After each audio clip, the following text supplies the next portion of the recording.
Hello दोस्तों, मैं doctor V के सत्या। आज एक नए टॉपिक पर बात करेंगे। टॉपिक है आईबीएस की प्रॉब्लम, जिसे नॉर्मली एलोपैथी में क्रोहन्स डिजीज़ या आईबीएस भी कहते हैं। आयुर्वेद में इसी बीमारी को हम गृहिणी रोग से जानते हैं। सबको मालूम है कि गृहिणी माना होता है कि small intestine and large intestine, ठीक है, या फिर कहें माउथ टू एनस जो पार्ट है उसे हम गृहिणी का बोलते हैं, ठीक है। गृहिणी का मुख्य काम है कि हमारे पाचन क्रिया को दुरुस्त करना, या यूँ कहें कि पाचन क्रिया जो हो रही है उसमें से जो अच्छे तत्व हैं उनको अवशोषित करना, और जो खराब मेटल हैं या फिर कुछ और अन्य तत्व हैं उनको बाहर निकालना। ये इंटेस्टाइन का एक मोटा काम है, ठीक है। तो जब इन्फ्लामेटरी बाउल डिजीज इसको इसलिए बोलते हैं आईबीएस की समस्या, जब इसमें कहीं भी इसके पाथ में अल्सर फॉर्मेशन हो जाती है, ठीक है ना, अल्सर बन जाते हैं, स्मॉल इंटेस्टाइन में हो चाहे लार्ज इंटेस्टाइन में हो। तो जब अल्सर फॉर्मेशन हो जाता है तो हमें आईबीएस की समस्या से जूझना पड़ता है, ठीक है ना। या फिर यूँ कहें कि माउथ से एनस तक कहीं पर भी अगर अल्सर होता है हमारे, चाहे वो स्टमक में हो, चाहे डिओडेनल पार्ट में हो, चाहे आपका कोलोनिक पार्ट में, या फिर स्मॉल इंटेस्टाइन के किसी अन्य पार्ट में होता है, तो हमें इन समस्याओं से जूझना पड़ता है, ठीक है ना। आईबीएस की जो मुख्य तौर पर समस्या आती है, उनके लक्षण क्या हैं, उनके लक्षणों पर अगर हम नज़र डालें तो लक्षणों में सबसे पहले आता है कि हमें डायरिया हो सकता है, फीवर भी हो सकता है, फटीगनेस हो सकती है, एब्डोमिनल पेन हो सकता है, या आंतों में खिंचाव। बहुत से पेशेंट आते हैं, वो बताते हैं कि भाई मेरे को ऐसा मन करता है ऊपर से खुजलाऊं, खिंचाव पड़ता है अंदर आंतों में खिंचाव। या फिर पेशेंट में होता है फीवर रहना, एक लंबे टाइम तक फीवर अगर रहता है तो ये भी कारण हो जाता है कहीं ना कहीं हमारे आईबीएस की समस्या के लिए, ठीक है। डायरिया होना बार बार, ठीक है ना, बार बार डायरिया होना। और कॉम्प्लिकेशन अगर ज़्यादा आते हैं तो कॉम्प्लिकेशन होता है कि ब्लड आने लगता है हमारा स्टूल में, ठीक है ना। लैट्रिन में जब ब्लड आने लगता है तो वो थोड़ी सी संगीन अवस्था में पहुंच जाता है आईबीएस की समस्या, ठीक है ना। माउथ हमेशा खट्टा पर रहना, या फिर माउथ का अल्सर फॉर्मेशन बार बार होना, ये भी एक समस्या आईबीएस की समस्या है, ठीक है ना। और हमारी भूख का कम हो जाना, अगर हमारी भूख बहुत कम हो जा रही है और वेट लॉस हो रहा है तो ये भी एक कारण होता है आईबीएस की है, क्योंकि इसमें कंडीशन में देखा जाता है खाना खाने के बाद अक्सर पेशेंट कहता है कि मुझे खाना खाने के बाद लैट्रिन जाना ही पड़ता है। अगर वो इस कंडीशन में आ गया है, उसे बार बार खाना खाने के बाद लैट्रिन जाता है, फिर भूख लगती है, फिर खाता है, फिर जाता है, ऐसे ही चलता रहता है, ठीक है ना। इससे होता क्या है कि दांतों की छीड़ता बढ़ जाती है, दांत में छीड़ होती है शरीर की, और जब दांत में छीड़ होंगी तो वो बॉडी में लगेगा नहीं। इस चक्कर में क्या होता है कि उसका वेट लॉस होता है, ठीक है। और इसके अलावा और थोड़ी क्रोनिक कंडीशन जब आती है तो क्रोनिक कंडीशन में होता है अगर किसी के एनल पार्ट में फिशुला वगैरह भी फॉर्मेशन होने लगती है, अगर कोई नहीं ध्यान देता है लंबे समय तक तो वहाँ पर फिशुला वगैरह हो सकता है कि पेन हो रहा है या ड्रेनेज किसी तरह का बन जाता है एनल पार्ट में, ठीक है, और वह इन्फ्लामेशन वगैरह होता है तो फिर फिशुला का भी फॉर्मेशन बन जाता है।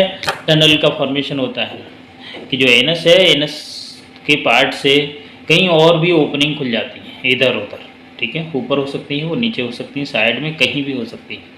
वो फिर होता है कि हमको फिर ऑपरेट के लिए जाना पड़ता है, ऑपरेशन के लिए जाना पड़ता है, ठीक है। तो वो कंडीशन तब आती है कि जब हमारा आईबीएस की समस्या लंबे समय से बनी रहती है और हम उसको ध्यान नहीं देते हैं तो हमको ये समस्या से जूझना पड़ता है, ठीक है। मे आल्सो कॉज द, कभी कभी होता है कि किसी के तो स्किन रैशेस आ जाते हैं, ठीक है ना। किसी को अर्थराइटिस की समस्या हो सकती है, इन्फ्लामेशन हो सकता है आई में, ठीक है ना। लैक ऑफ कंसंट्रेशन, ऐसा भी हो सकता है कि उसे कंसंट्रेशन की कमी हो, ठीक है ना। कोई काम करता है लेकिन वो काम उस तरीके से नहीं होता जिससे जैसे होना चाहिए, ठीक है, कुछ और ही होता है। इसीलिए असली वजह क्या होती है इसकी देखें तो इन्वायरमेंटल भी है, इम्यूनोलॉजिकल भी है, बैक्टीरियल फैक्टर भी होते हैं कि कुछ गंदा खाना पीना हमने खाया है तो उस कंडीशन में भी होता है कि आईबीएस होने की समस्या होती है, ठीक है ना। पहले इसको ऑटो इम्यून डिजीज़ के अंतर्गत रखते थे, ठीक है ना। पहले इसको ऑटो इम्यून डिजीज़ के अंतर्गत रखते थे, लेकिन अभी इसको हम कहते हैं इम्यून डेफिशिएंसी स्टेट, ठीक है ना। इम्यूनिटी कमज़ोर होने की अवस्था। इम्यूनिटी कमज़ोर होने की अवस्था होती है कि हमारा खाना पीना अच्छा नहीं है, पेट में डाइजेशन बढ़िया नहीं रहता है, खाना खाया लेटिंग, खाना खाया लेटिंग। तो ये जब कंडीशन बनती है तो भी वहाँ पर ऐसा होता है, ठीक है ना। अगर हम आयुर्वेद की दृष्टि से देखें तो हमने पहले भी बताया कि इसको हम गृहिणी रोग से जानते हैं और इन्फ्लामेशन होता है स्मॉल इंटेस्टाइन में, खास करके स्मॉल इंटेस्टाइन में इन्वॉल्वमेंट होता है, इम्बैलेंस हो जाते हैं दोष का, जिसमें कि तीनों दोष आ जाते हैं वात पित्त और कफ, ठीक है। सिम्टम्स उसी तरह से होंगे जैसे कि हमने ऊपर वर्णित किए हैं कि कभी डायरिया, कभी फटीगनेस, कभी fever, abdominal pain, bleeding, mouth source, ठीक है ना, एपेटाइट का कम लॉस हो जाना, ये भी कारण होते हैं, ठीक है ना। ये सारे के सारे कारण हैं। इसके अलावा इरिबिलेंट या फिर इरेगुलर, इम्प्रॉपर, ठीक है ना, इनकम्प्लीट डाइट हैबिट है, जंक फूड खाने की आदत है, तो ये सारी की सारी समस्याओं से जूझना पड़ता है, ठीक है। अब हमें करना क्या चाहिए, ठीक है ना। उसके लिए है कि हमें एक हेल्दी डाइट चाहिए। पथ्य आहार ही खाने से हमारी समस्या का समाधान होता है। पथ्य और अपथ्य का आयुर्वेद में बहुत जोर दिया जाता है कि अगर हमारा पथ्य ठीक नहीं है, क्या खाने योग्य है, क्या खाने योग्य नहीं है, दोनों की जानकारी नहीं है तो बहुत मुसीबत होगी, सही नहीं होगा, ठीक है ना। इसमें होता है कि हमें पेशेंट की हिस्ट्री लेनी होती है, डायरिया फटीग ऐसे कुछ बीमारी तो नहीं है, परेशानी तो नहीं है, पेशेंट अगर बताता है तो हमें देखते हैं, ठीक है।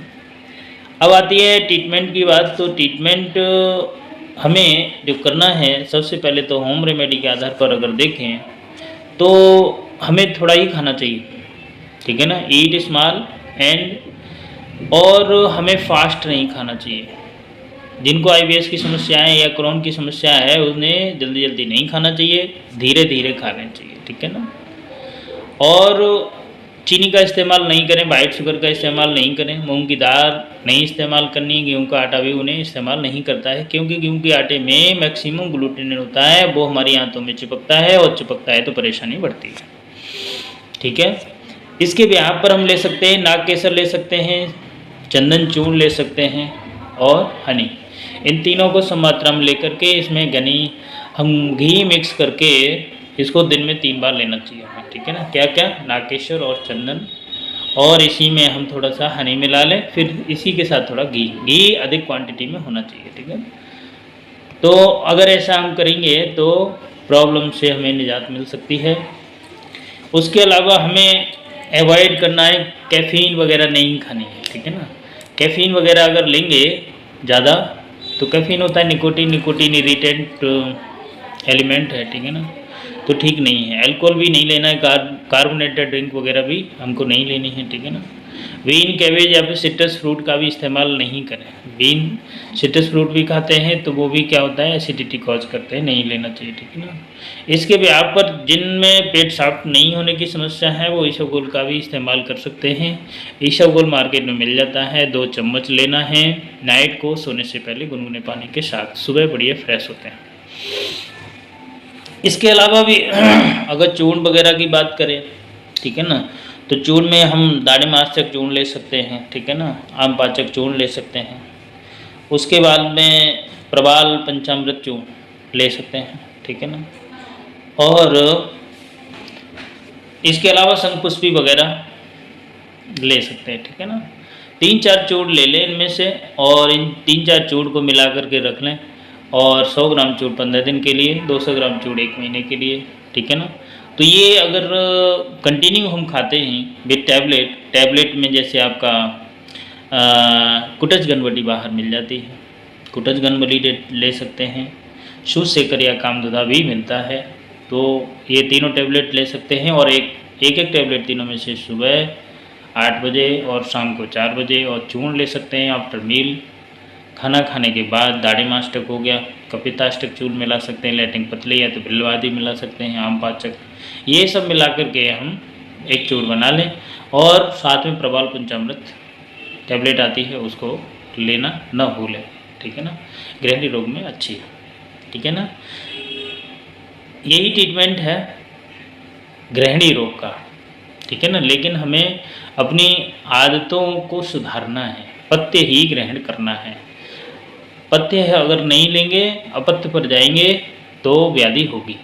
व्याधि न हो उसके लिए हमें पथ्य ग्रहण करना है, ठीक है। बाकी शेष चर्चा किसी और नए टॉपिक के साथ। Thank you.